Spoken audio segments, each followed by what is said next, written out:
With Are You OK Day rapidly approaching, on September the 10th, for those who aren't in the know, I frequently find myself in two minds about it. While I'm grateful for the day's existence in starting conversations around mental health, I'm also a bit miffed that there's no real follow-up. It's all well and good to ask someone how they're doing, but what comes next? Well, my good friend Mike Keady from Counselling with Mike had a very good point to make, and I wanted to share it with all of you. So, are you okay? What next? Are You OK Day is about raising mental health awareness and helping us to be more comfortable with the idea of asking people how they're doing. And while Are You OK is great on its own as an initiative and as a really good first step, so many people simply don't know what to do when someone responds with no. Or sometimes they go about it in the wrong way. We've all been there before. It's important that the person you're talking to gets the chance to talk. Let them take the lead. The most important thing that you can offer is your time. They know how they feel and what they're going through.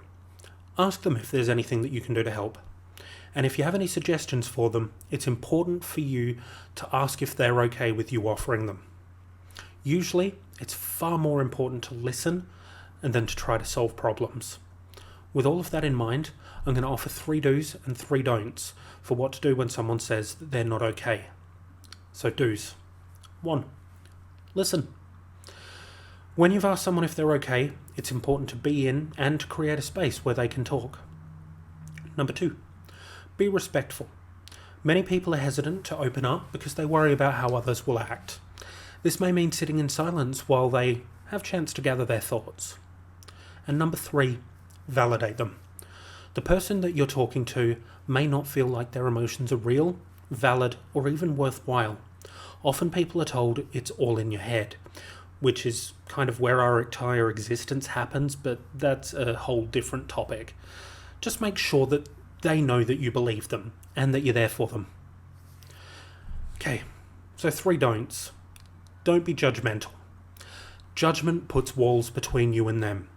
If during the conversation you blame them, belittle their situation or feelings, it's just going to damage your relationship and possibly make them things worse for them. Don't stigmatize. Saying something stigmatizing about mental illness or medication is going to cause this person to shut off from you. Regardless of your own experiences with mental health or medication, this conversation is not about you. 3. Don't be afraid to ask about suicide. The biggest myth around this question is that it might put the idea into their head. But if you're worried enough that you're getting to the point of asking, chances are they've probably already thought about it themselves. Now, if you're interested in skilling up to learn about how you can help people who experience mental illness, there's a variety of courses available to the public. Accidental Counsellor is a 1-day brief course in counselling skills for everyday people who should, by accident, find themselves needing to counsel someone in times of need. Mental Health First Aid is a fantastic and broad 2-day class about how to respond to various mental health crises. It provides a step-by-step framework and skills to manage a variety of situations. There are many specialised MHFA, so Mental Health First Aid courses for working with different groups, including youth, older people, and the like. And then another one is Applied Suicide Intervention Skills Training, or ASSIST. It's a 2-day course dedicated to recognising signs of suicidal thoughts and behaviours, and then how to respond to them. This is the gold standard of training for any professional or frontline worker who expects to use these skills frequently. At the end of your conversation with someone, be sure to thank them for talking to you about it. Opening up can be a risky step sometimes, and it takes a hell of a lot of bravery. Right, now from myself again. Some of these topics are quite challenging to discuss, and they can bring up some issues for those involved.